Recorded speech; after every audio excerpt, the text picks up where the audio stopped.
Ernie Parsons, having been found guilty by a jury of your peers. I didn't see any jury.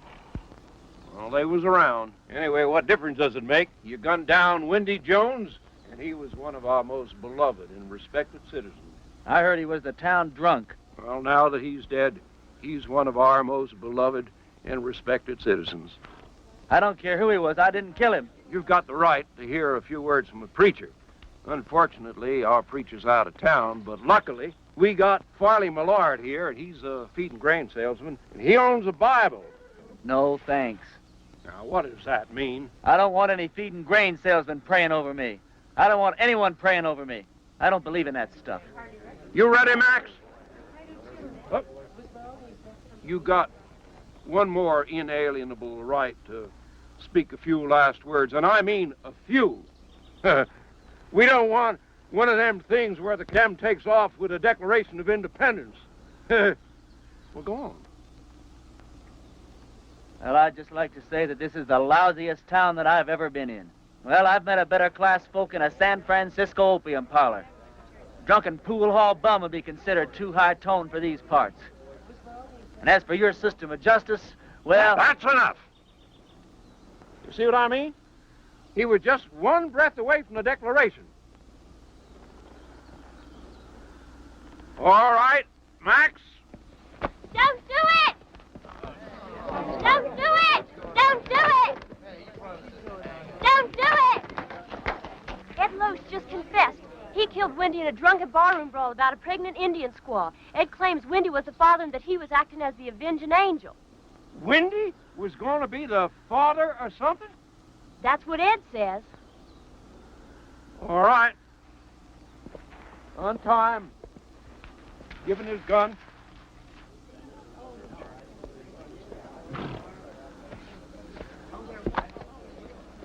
Now, that's the way out of town, son.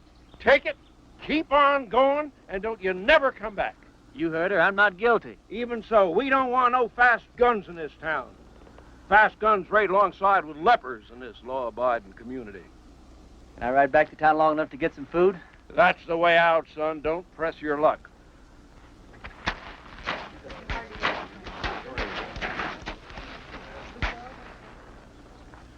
Thanks. Bye. I'm going with you. You don't have to. I'll be back. When? Whatever you do, don't leave town. Wait. Never give up hope. See ya. Ah! Yeah. Well, if I'd have known he was going to act like that, I never would have lied for him. You would have never what? I don't care. I thought he was cute. There ain't a man around here I'd have as a gift. And he took a bath every so often besides. After him!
Easy, boy.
Reverend Frank Fleming. Yeah, pleased to know you, Frank. Dear Reverend, everybody in Castle Walk is real excited about you coming here. We ain't had a preacher here in over 3 years. When our last one left in such a hurry, he didn't even say goodbye. He was a pious man, but he had a yellow streak down his back. We're all looking forward to meeting you for the first time. We're all looking forward to meeting you for the first time? I don't know how long you'll be willing to stay, but you'll be welcome every minute of it.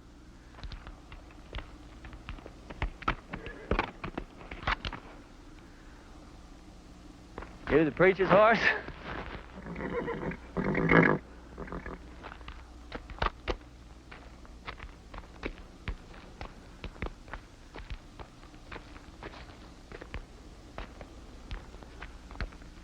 Let's see what you got, pal.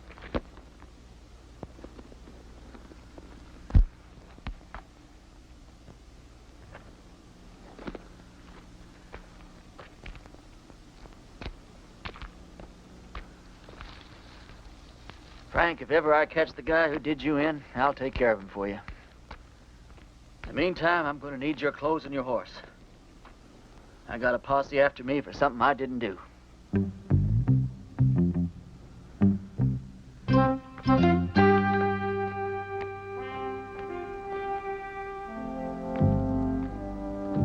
I'd say a prayer for you, Frank, but coming from me, I'm afraid it's liable to do you more harm than good.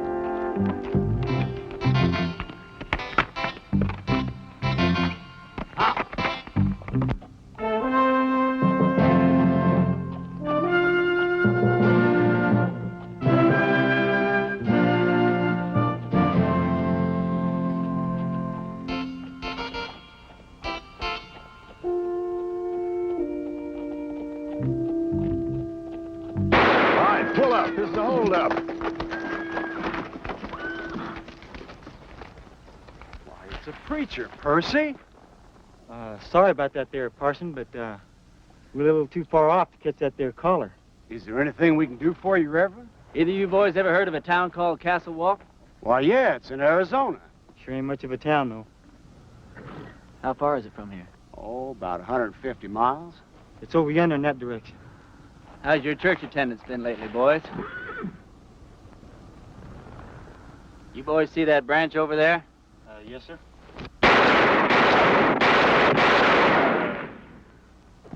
That was for the Lord, boys. He loves you, but he hates your profession. Yeah, I can see how I would. I want you boys to go and sin no more. We surely won't, Parson. As soon as we can afford not to. Preacher, you being so good with that gun and all, how come you didn't just kill us as we was riding up here? Because you boys are children of the Lord, just as much as I am.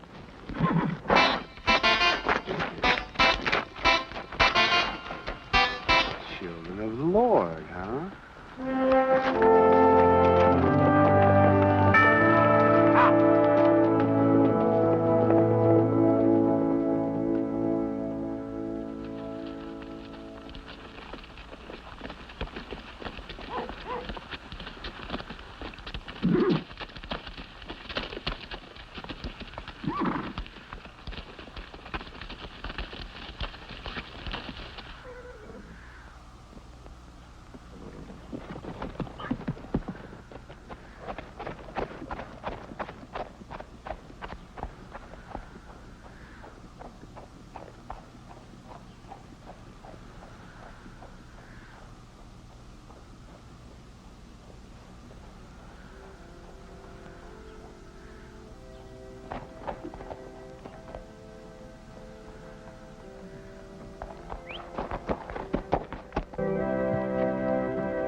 Sorry, Sadie. Didn't have the time to dig it no deeper. Well, I guess we better just put him in the ground and get it over with. All right. Without even a few words? Mr. Ross didn't say nothing about no words. Said we could have a burying. Mr. Ross didn't say nothing about no words. But Sam was a Christian man. You can't just bury him like a wild dog. Can't we stand up to Mr. Ross just this once? You're leaving here after the burying. We got to stay here and live with him. All right, let's get going.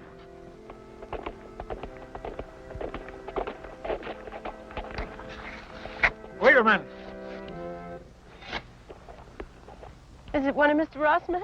Looks like a preacher. Well, what do we do now?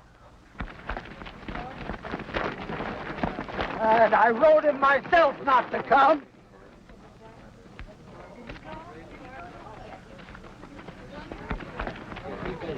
Thank God you're here, Reverend. I've done many receptions in my life, ma'am. Yours is almost unique. We were going to have to bury my husband without any proper words being said. But now that you're here... You, the Reverend Frank Fleming? That's right. I wrote you a letter telling you not to come. No, you wrote me a letter welcoming me to Castle Walk. I wrote you that letter. Yeah, but things changed. First, Mr. Ross said it was all right for us to have a preacher, and then Mr. Ross changed his mind. Gentlemen, what the hell is going on here? Reverend! Hell is a word that came straight from the Bible, folks. Now, all I know is we've got a heartbroken little widow here. You did say you were the widow? And these are my children.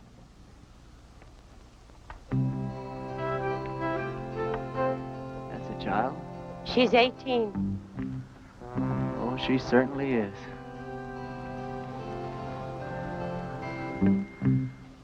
Well, first order of business, as I see it, is to get this poor man put decently into the ground. Oh, thank you, Reverend.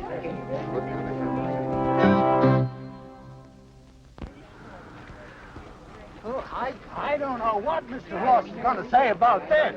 I haven't been here 5 minutes, and I'm already sick to death of Mr. Ross. Come on, let's bow our heads.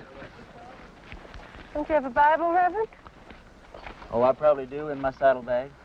Here, you can borrow mine, Reverend. The deceased was probably a simple man, so I'll just say a few simple words of my own, not bother to dip into the Bible today.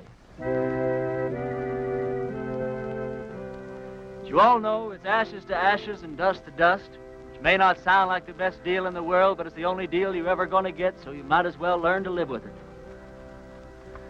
I didn't know the late deceased, but some of the works he left behind are mighty impressive.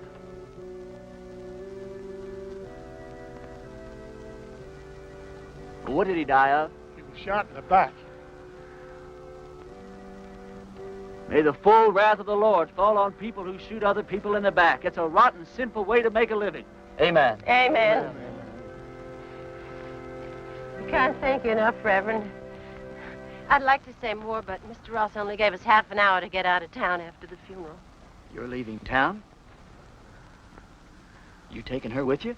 Mr. Ross said we all had to go. Who is this Mr. Ross? He's a mean, miserable, murdering thief, and he runs everybody in this part of the country. There ain't a soul of us that had a single, solitary, happy day since he rode in here and took over. He's going to hear every word that you said. Yeah, and he'll probably kill me. But at least I got to say something that should have been said before I died. Why is he running this woman out of town? My husband, Sam, was the only man in these parts to stand up to Mr. Ross. So he had Sam killed. He let us take one wagon load of our things. We'd better get started. Ma'am, the only place you're going is back to your ranch. I'm sure with the help of all these fine citizens that we can make Mr. Ross see the error of his ways. Reverend, you don't understand the situation around here. Mr. Ross is a powerful, powerful man. He's got money and influence. And he's got 20 top gunfighters working for him. Before I tell you people what I really think of you, I'm going to tell you something about gunfighters. Now, Ross doesn't have 20 top gunfighters working for him because there ain't 20 top gunfighters in the whole U.S. of A. Now, what Ross probably does have is about 15 cowboys that wear guns for ornaments. They do just fine at shooting up a saloon or making some terrified dude dance a little jig. Ross has probably got about 3 men who are pretty good at getting their guns out of their holsters, but no good at hitting anything once they do. Which leaves about 2 or 3 men that might honestly be called gunfighters. Not top gunfighters. More like second or third raters. So you see, you folks have been letting yourselves be rousted around by a bunch of two-bit yahoos. How come you know so much about gunfighters, Reverend? The Lord's work takes one to many places in many climes. Matthew 31. There ain't no Matthew 31. Well, there ought to be. Widow, I want you and your family to get in the wagon. I'm going to drive you home. You're going to sit next to me. Oh, I don't know, Reverend. Ma'am, you don't look like the kind of woman that would back away from a little fight. Where's your faith? My faith is in good shape, Reverend. And if you're willing to take the risk, so are we. Get in the wagon, kids. Us and the Reverend are going home.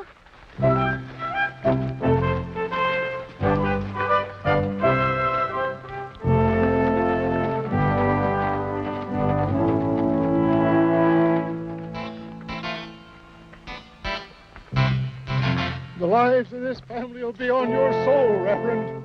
Oh, Reverend. Yeah. A couple of Ross's men are in town and they're pretty liquored up. That was their first mistake.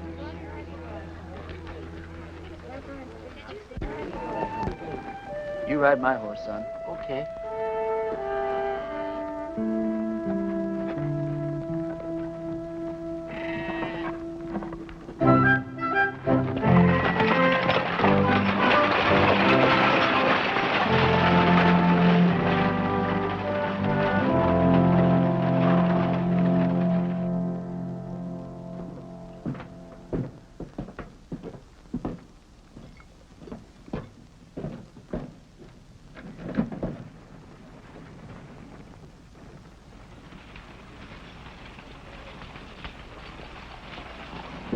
Hey, let's go have some fun.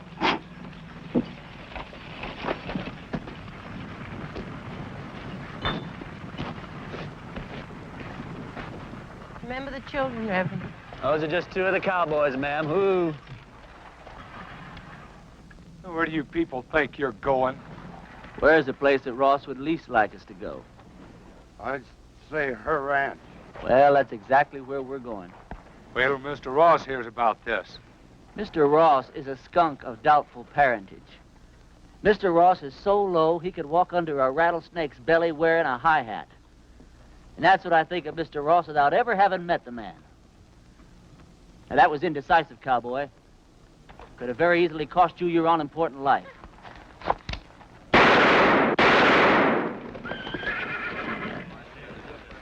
Those could have just as easily been your ears flying off your heads, boys. Well, that's a terrible way for a preacher to act.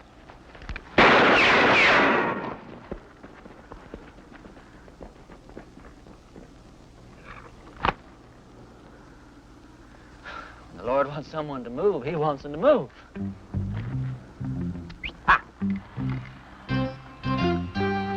Reverend, my husband Sam would have followed you to hell and back. Oh, don't talk about hell to a sinner, ma'am. You're a sinner? Yeah, we're all sinners. We're about to be.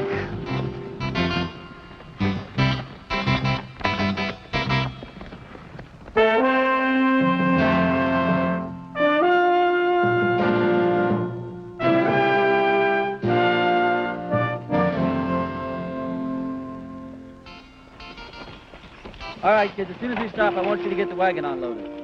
I want to get this family settled in before dark. You don't mind if I order your kids around a little, do you, ma'am? Reverend, you can do anything you want to. Reverend? Reverend? Oh, yes, ma'am. Reverend, this hole in the back of your coat, it looks like a bullet hole. Well, that'd be my guess, ma'am. You guess? How could a man be shot in the back and not know it? Well, I was carrying that coat over my arm when the shooting took place.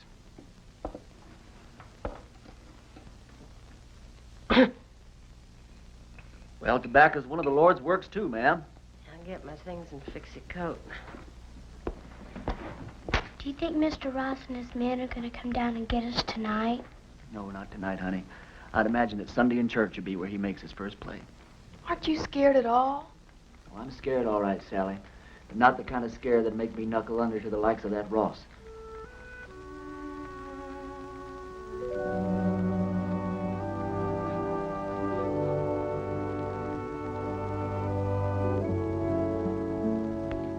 Thought of a text for your sermon tomorrow, Reverend? Tomorrow? Tomorrow's Sunday. I've lost all track of time the last few weeks. What do you think I ought to preach about? I thought you said the sin of cowardice. Yeah, that's not bad either. Thought you probably had some favorite passage from the Bible to illustrate your point. Oh, I do. Several of them, as a matter of fact. But what's your favorite passage from the Bible that would illustrate that point, ma'am? I think it would be Luke 12. Christ says, "Do you think I have come to give peace on earth?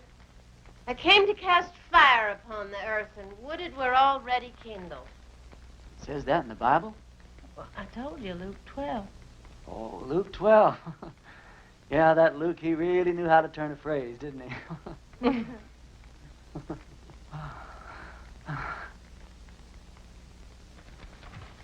your clothes up for the services. I'd appreciate that. You don't happen to have a Bible around, do you? I, seem to, misplaced my glasses.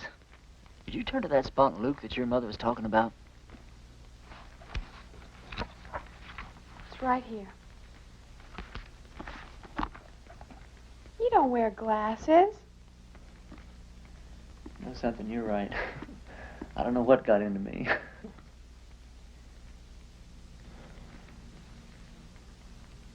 Well, good night.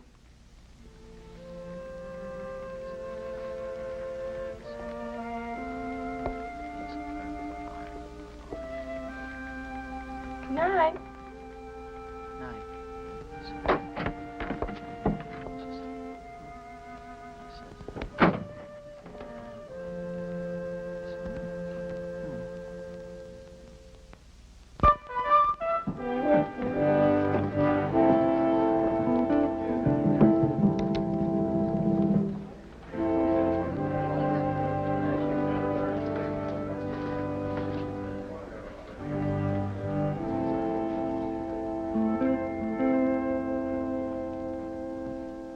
I'm going to read you from Matthew chapter 10 and verse 34.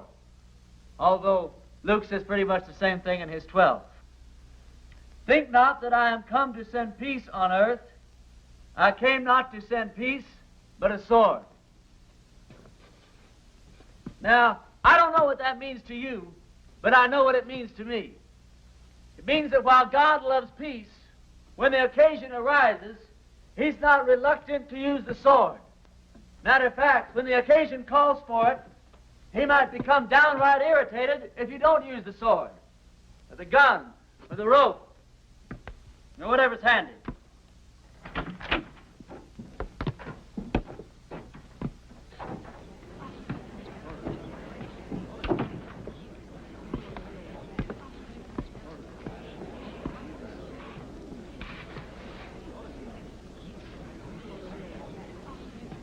Now, you folks have had a cross to bear here lately, and his name is Ross. They say that people get the kind of lives they deserve, and I guess they do. But when men won't fight for their wives, women, and children, and when their women won't make them fight for what's right, then these people don't deserve any kind of lives at all. That's exactly what you've got.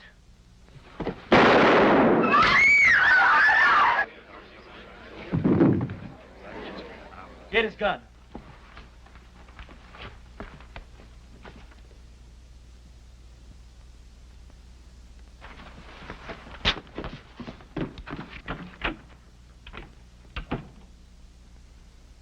Never done it?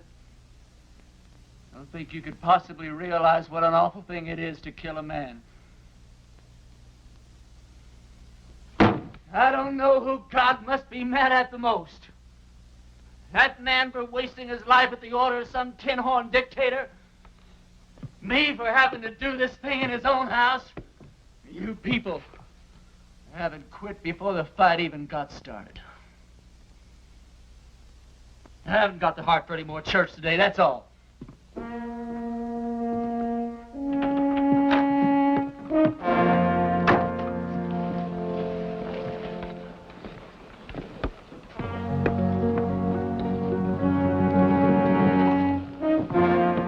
Mr. Ross, a couple of these men are outside. Take care of yourself, son. Every second.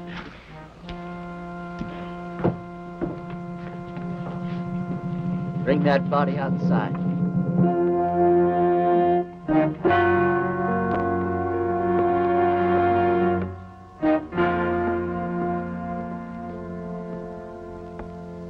You've had a couple of fun days here, preacher. Well, I tell you, Ross, The name is Mr. Ross. The name was Mr. Ross. Now, you hear me good, Ross. Either of those two men go for their guns. I'm going to go for you first. I think I can take him, Mr. Ross. Don't think. Here's your chance, boys. Either you holding any grudges against him, draw on me, and I'll kill him for you. If we go together, we can get him. Before or after he killed me. You don't look all that fast to me. Shut up.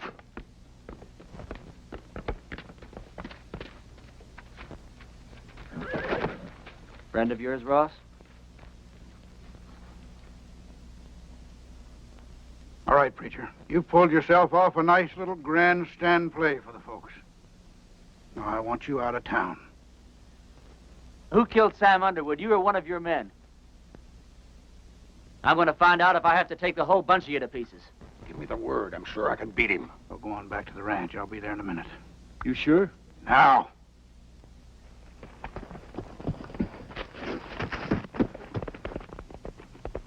That's the way I like it. Man to man. Do I make the first play or do you?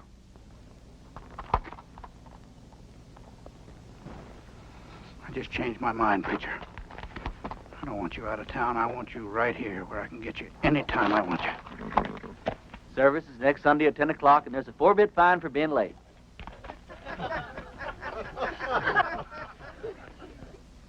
You wouldn't shoot me in the back, would you, preacher? Like that.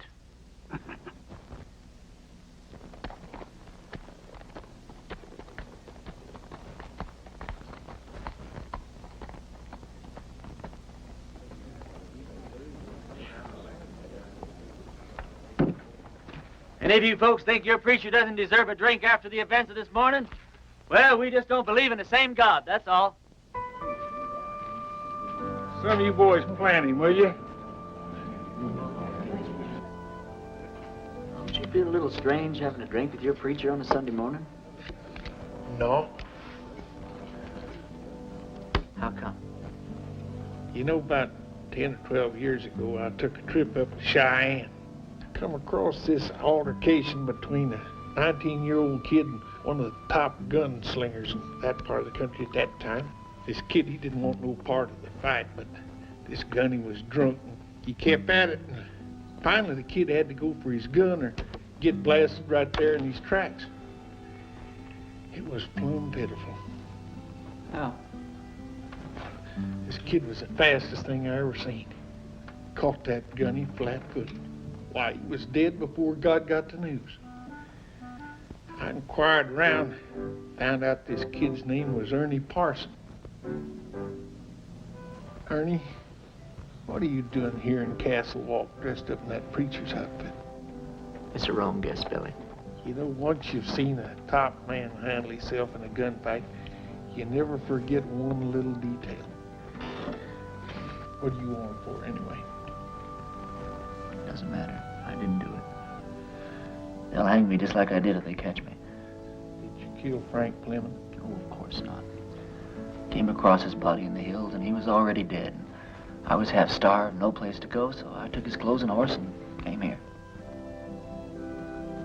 All right. I'll ride back to the ranch, tell the widow and the kids goodbye, and then I'll move on. Why leave? You're the answer to our prayers, Ernie. No, I'm not, Billy. Don't let these clothes fool you. God moves in mysterious ways, boy. Not that mysterious. Look, Billy, what I'd like to know is if I do stick around here, how much help can I count on from these God-fearing people? Almost none. Almost none? None.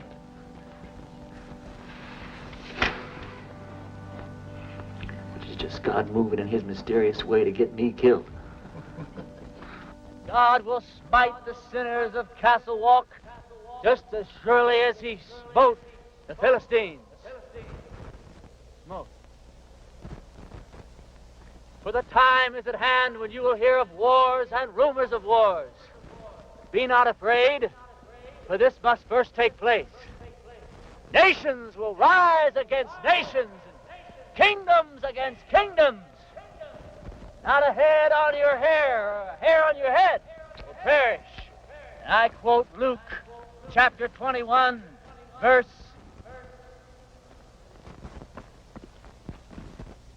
Luke chapter 21 and verse 23. For there shall be great distress in the land, wrath upon his people.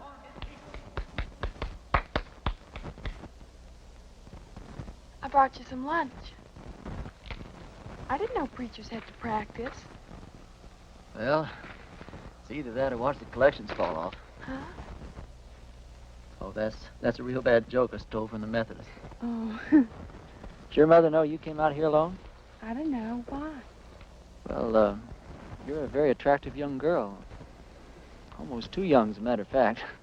Most of the girls around here are married by the time they're 13 or 14. 13, huh? Well, I'll have to look into that. Why? They're the lucky ones. Even if they don't get a trip to Phoenix out of it. Is that the price of marriage around here, a trip to Phoenix? No, but it sure doesn't hurt. Look, do I have to keep on calling you Reverend? Oh, no, call me Ernie. Ernie? My full name's Frank Ernest Fleming. All my good friends, they call me Ernie. Is there anything in your faith against marriage? No, not in my faith.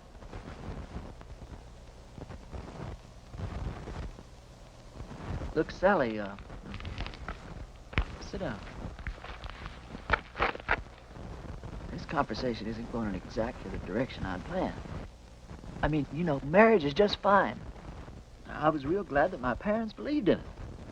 But, well, there's other things, too.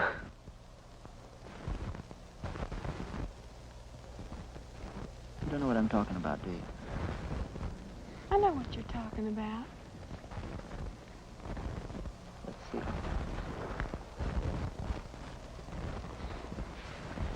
the matter? Oh, it's these clothes and this collar. It's just, I'm not going to get anywhere dressed like this. I don't see that it makes much difference. You would if you were dressed like a nun. It's just the wrong outfit for what I had in mind.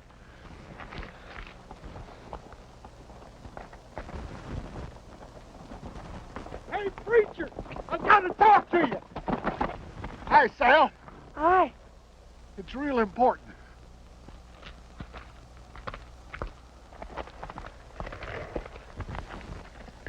You know a gunfighter named Jake McCoy? Yeah, I know of him. He's in town, My blessings on him. and he's working for Ross. Is he really good? Yeah, he's the best. You can take him, can't you? You sure he's working for Ross? Yeah, and he's looking for you. Although he don't know who you really are. Well, that doesn't matter. Or does it? Where's he at now? Well, he's at the men's saloon when I left town.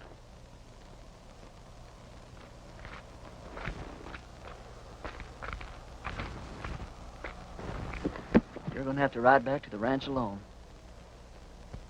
We didn't get very much accomplished today, did we?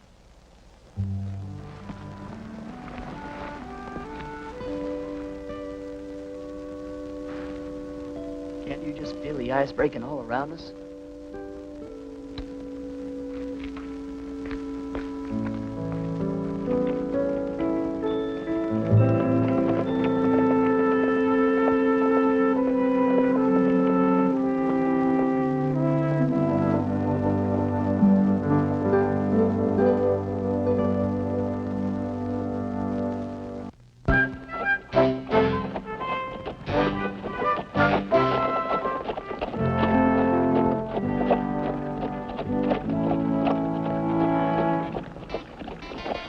Well, this is your last chance to ride on out of here. Forget about the whole thing. I can't. I don't know why, Billy, but I just can't.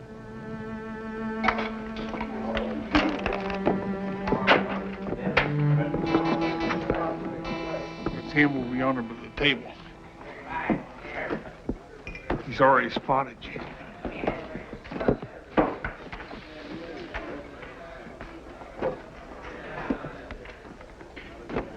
Hello, Jake.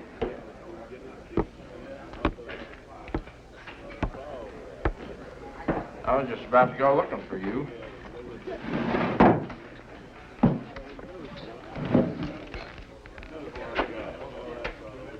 You ever run into Ernie Parsons anymore?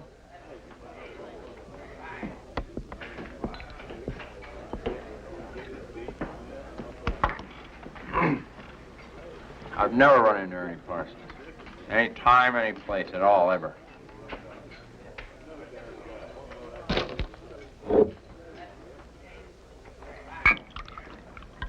You have now. You?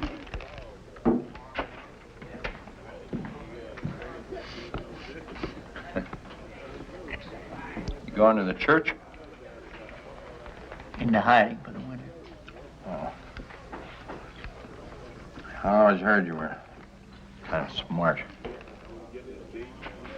I never heard that about you.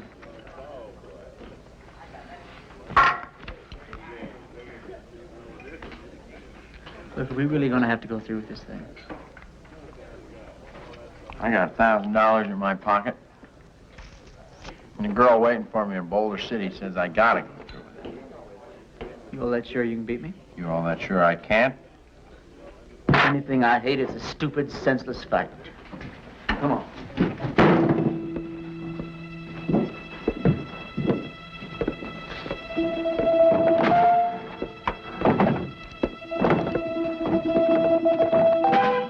Well, how do you want to do this? Billy, when we get in position, flip a coin. When it hits the ground, we go for our guns, all right? All right. Jake? One of us is going to die, and it's not going to prove a thing. Sure it is, Ernie. It's going to prove which one of us is a fool to call himself a gunfighter.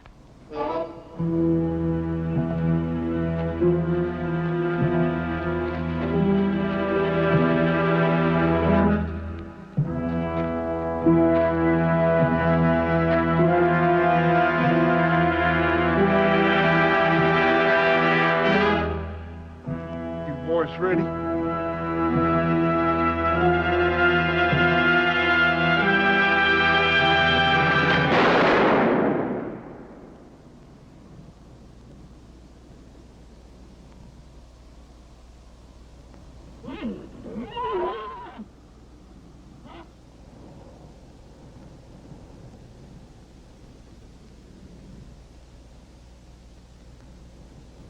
Are you hit?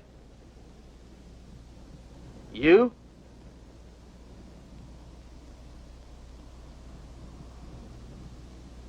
Did you ever miss from this distance before? Never. Me neither. Want to try again? No. No, I think somebody's trying to tell us something. You put your gun away. I'm going to get on my horse and get out of this place.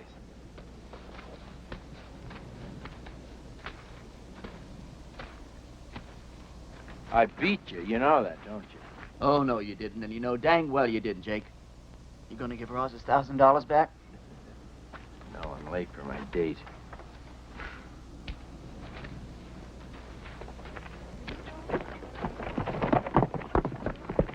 You folks see those bullets hit? I don't think it hit anywhere, Reverend. That's just plain silly.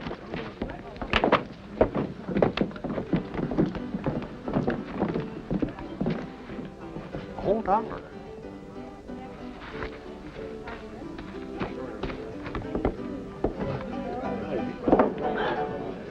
This is how those stupid legends get started. Jake and I have an off day in a gunfight. Miss each other. Wish there could be 1,000 explanations. Just because a bunch of rummies standing around don't see where the bullets hit. All of a sudden, you've got the miracle of Castle Wolf. Now, this whole miserable little town's gonna think that God's on their side. Well, you got me convinced, son. But somehow or other, I just don't hardly believe that you convince yourself. Now, let me point out a couple of things to you. Like what? Well, for instance, you're back yonder in that town and they're about to hang you. And right at the last minute, in rides this gal and saves your neck. She and I've been fooling around a little bit. All right, well, then you're out there in the brush. Posses are chasing you. Then all of a sudden you come across this here preacher's body. You find this letter that brings you right here to this here town. Supposed to lead him. Yeah, but you was the one that wound up here. Right here where you're needed more than anybody's ever been needed before. Now, do all this make you want to stop and think just a little bit, boy? No. I don't want to talk about it.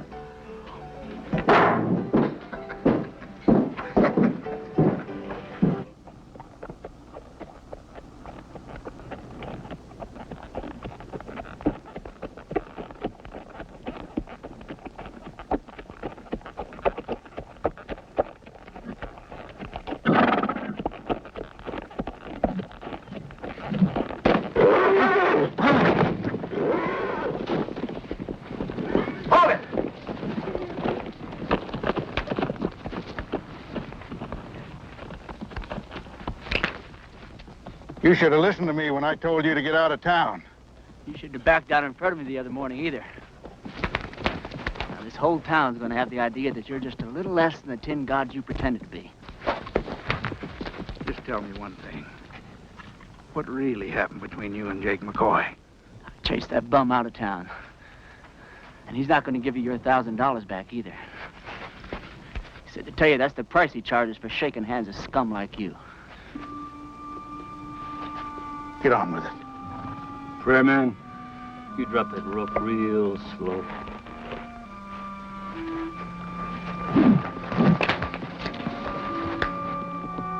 Drop it.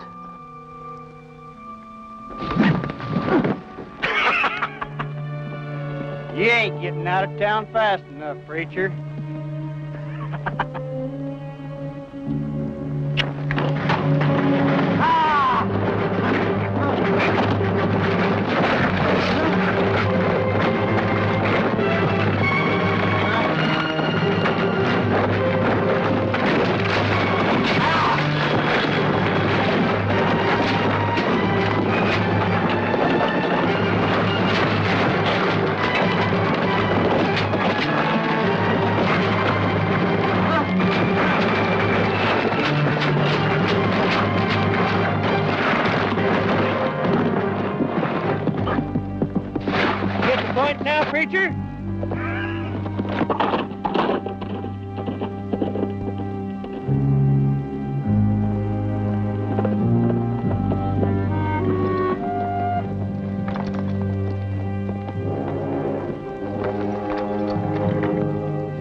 thought it would scare the kids if they saw you like this.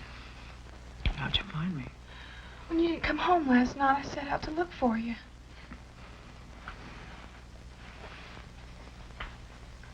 You stripped me down? I'm a ranch girl with brothers. Don't make a big thing out of it.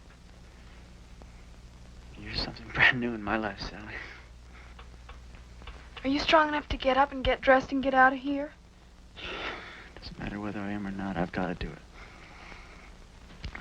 You turn your back, Sal. I'm not as advanced in my thinking as you are.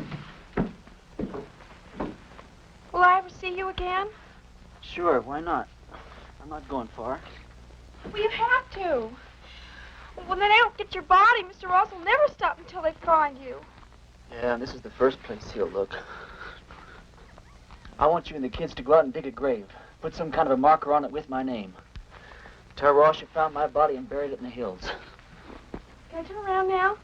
Sure.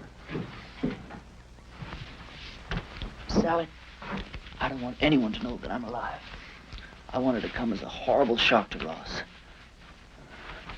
I want to start giving him trouble in ways he never dreamed of. I'm going to need plenty of food, water, and ammunition. I'll get you everything you need. Where will you go? I'll hide out in the hills for a while. Well, Ernie, in this part of the country, if a girl undresses a man, it's customary for the man to make an honest woman out of her.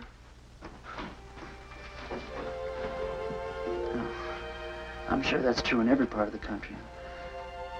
If I live through the next little while, we'll have a serious talk about that. What's the matter? Well, just look at the way I look. Well, it's always something, isn't it? You don't like the way you're dressed. You don't like the way you look.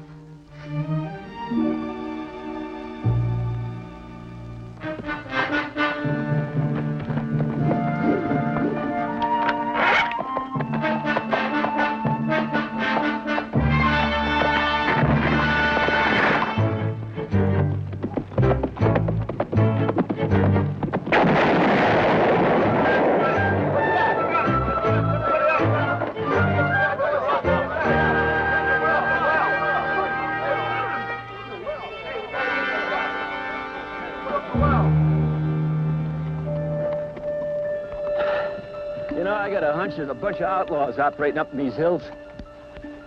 Probably scared old Chet and Harley half to death. Blew up the well, too.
I don't know, boss. There must have been 15 or 16 of them. Maybe there weren't nobody there at all. What do you mean? Dragging a preacher through the cactus. Them people don't have to stay dead unless they want to. Everybody in town keeps talking about the preacher's ghost riding through the hills and shooting at every one of Ross's men that sticks his head up. I keep telling them the whole doggone idea goes to his ghost. Sally, didn't you tell Billy? You told anyone. Billy, I'm sorry. It's sure good to see you alive, boy. Are you sure it's safe for you down here? I mean, it's been a long time since I've been safe anywhere. Lately, it's been getting worse. Isn't tomorrow Sunday? It sure is. Billy, I want you to ride into town and tell everyone that we're having church services tomorrow morning at 10. I'll do it right now.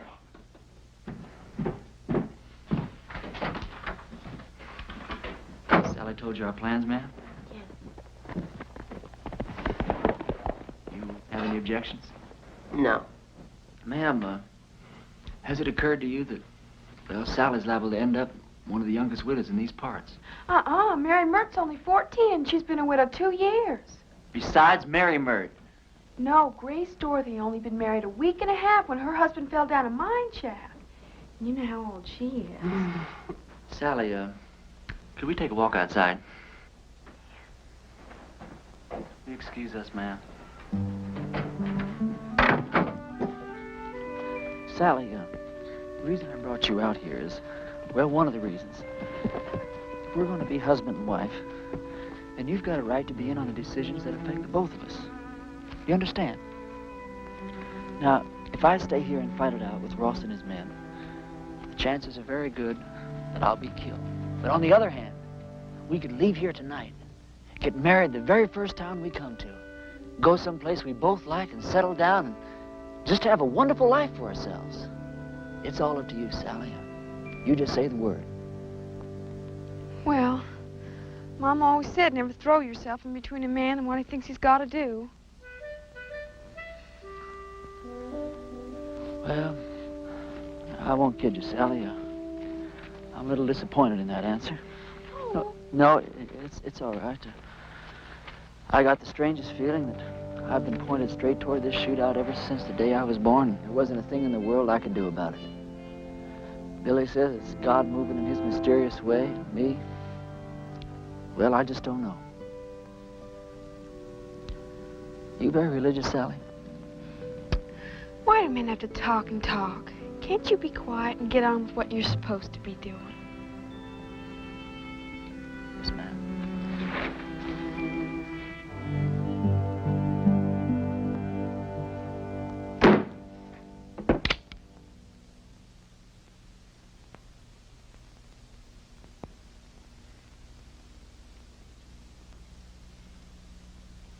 Folks, I'm here today as your preacher and as God's representative. As your preacher, I've stood up to your enemies for you, and all it's gotten me so far is a lot of bruises and a bunch of cactus spines. Now, I understand that a lot of you thought I was dead, and that my ghost was raging through the hills, wreaking my vengeance on Ross and his men. But I want to ask you something. What were your feelings? Were you scared that you might have an angry ghost raging in your hills? Or were you ashamed because not a single one of you came out to see if I was alive or if I might not need some help? Well, I'm warning you people. While you're sitting around waiting for God and me to do your work for you, God just might have some plans of his own. Maybe he's not as angry at Ross as he is at you.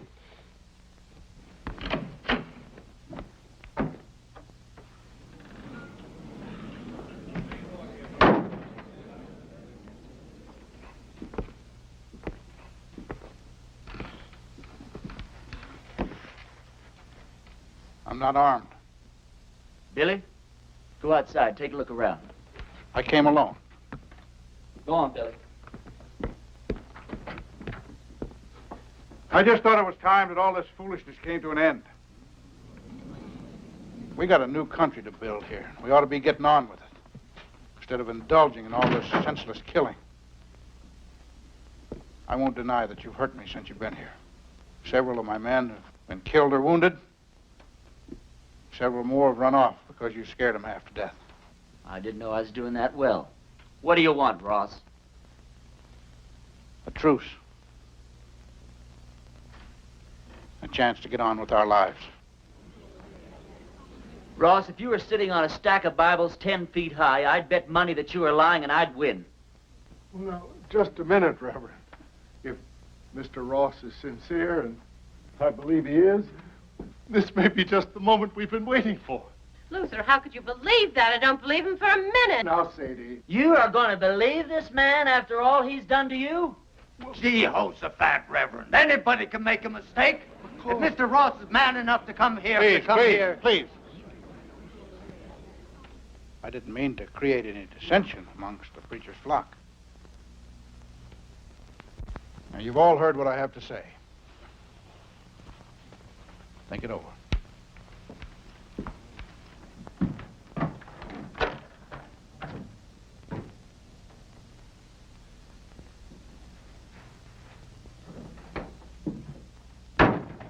Well, I think we ought to accept the proposition.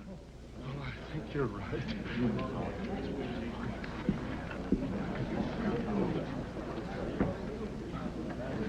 I have an announcement to make.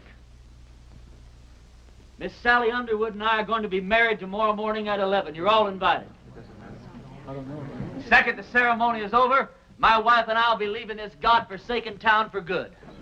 The ceremony won't take place here in the church. It'll be at the Mint Saloon.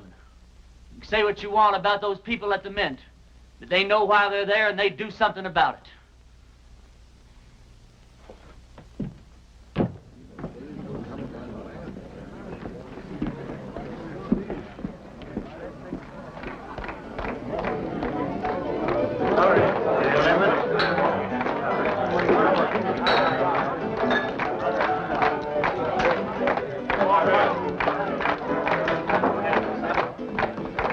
Sally. She's out back getting dressed. Her mama's with her. Can't take all day with this thing. What's your rush, boy? Well, one of my feelings, and I'm never wrong, that I should get out of this place. When you'd say that? Huh? Oh, nothing. Hey, yonder she comes down. Oh, you're beautiful. Come on, everybody.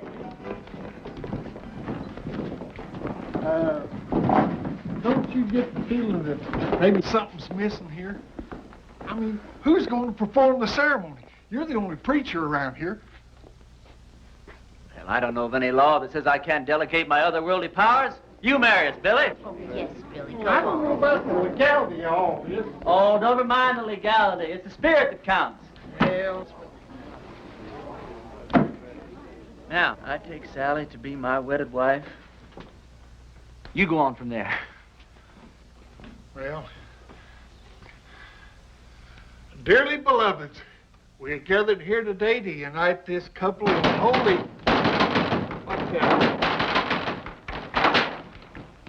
Reverend, you were right. Ross and his men have bypassed the town, and they're circling around, and they're coming in that way. Well, he's let us down again. Hold it down, hold it down. How many men? I counted 14, including Ross. How long before they get here? Not more than 5 minutes. Well, 5 minutes is plenty of time. Go on with what you were saying, Billy. I'll have to get ready for Ross, otherwise I won't stand a chance. We'll have to finish this thing later. All right, folks, this is it. Now you see how much his word means. Ross and his men are coming into town for just one reason, to get me. Because he knows if he kills me, there won't be enough fight left in the rest of you to hold off a bunch of sick old ladies. This thing works two ways. Now, if I can get Ross first, then his men won't have any reason to go on with the fight. So all I'll need is some of you to keep his men pinned down while I take care of Ross.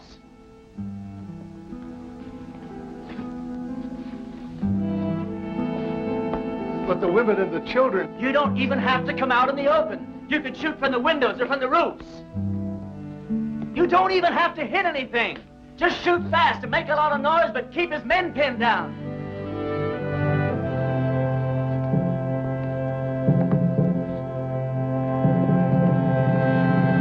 Can't believe it, Reverend. I'm with you. Give Ma and me a couple of rifles. Well, you said we didn't have to hit anything, just make a lot of noise. You don't think I'd take a chance with you, do you? Come on, Billy. Give me the keys to the hardware store. Barbershop. I don't hate you people. I guess you just can't help the way you are. Well, I ain't gonna be that easy on you. Ernie, there's something else that you ought to know about. I'd have told you sooner, but, well, I didn't want to spoil the wedding. Well, that sheriff that wanted to hang you, he's here in town. Where? over at my place. I told him I was the sheriff here. It's one that I got off our last late sheriff. Anyhow, I told him if he'd wait there while I'd round you up and bring you into him. How'd he find me? Oh, him and that posse come across Frank Fleming's body. One of them old boys knew Frank. They figured that you'd switch clothes with him. Well, if he wants me, he's just going to have to get in line behind Ross and those other 13 men. You take the barber shop.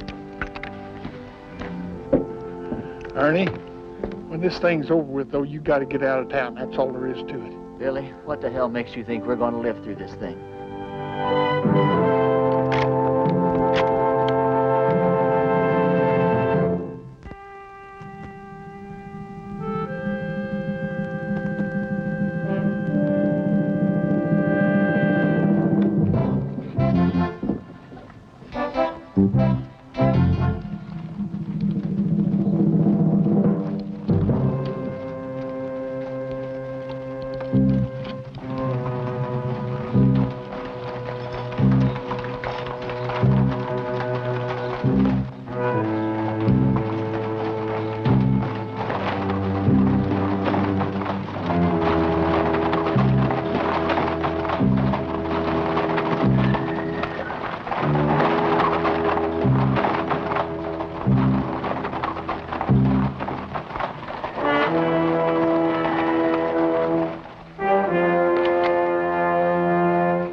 Preacher.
You all right?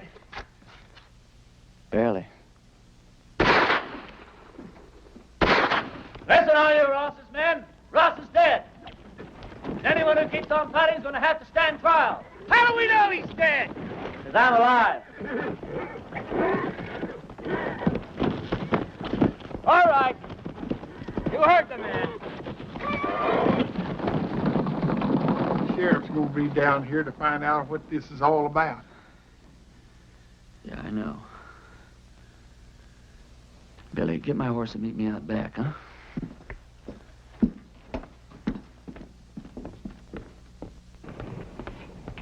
Go over to the men's saloon and tell Sally to meet me back at the ranch. We'll take off from there. No, I ain't gonna do it.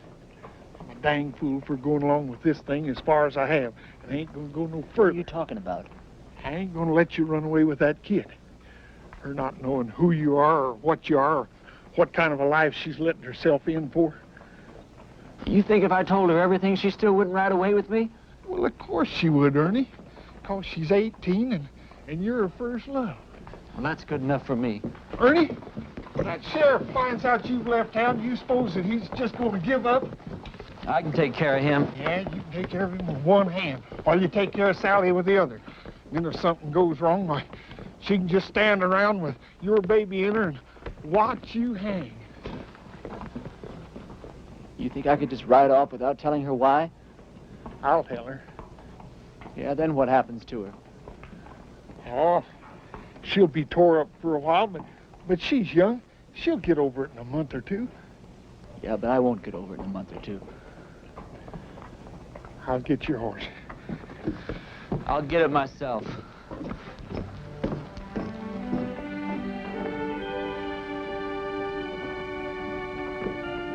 Ernie,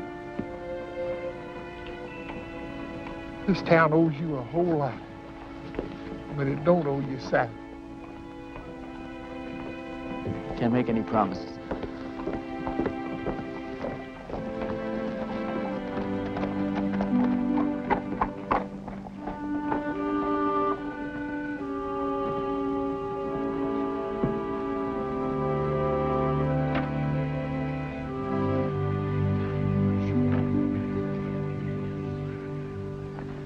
He's all right. He's not hurt, and he'll be here any minute. Damn it, Billy. You're right.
Blessings on you, Well, Reverend. thank you. Ernie, do I know you? No, I don't think so. How come you know me? Because I know every preacher in this part of the country, and you're not one of them. And I've been hearing about a gunfighter named Ernie Parsons and some interesting goings-on in a town called Castle Walk. Well, don't believe everything you hear, Reverend. Oh, I don't. That's why I'm on my way to Castle Walk right now, to investigate these wonderful stories. Well, maybe you should get them a real preacher now. They seem very happy with the one they had. They had a gunfighter, not a preacher. God moves in mysterious ways. You boys sure do hammer away at that phrase, don't you? You really going to Castle Walk? I sure am. When you get there, would you give these to a girl named Sally Underwood? Tell her they're just from an unknown admirer that thinks certain girls should have a trip to Phoenix, even if they don't get married. All right. Ernie, did you ever think that the things that happened to you in Castle Walk might be your call to the kind of work you've been destined to do? Reverend, I didn't solve the problems of Castle Walk by praying them away. I I did it the way I always do, with a gun. Did you ever hear of a call coming that way? But you left it a better place than it was when you arrived. You're a nice guy, Reverend, but no thanks. I'll be seeing you, Ernie.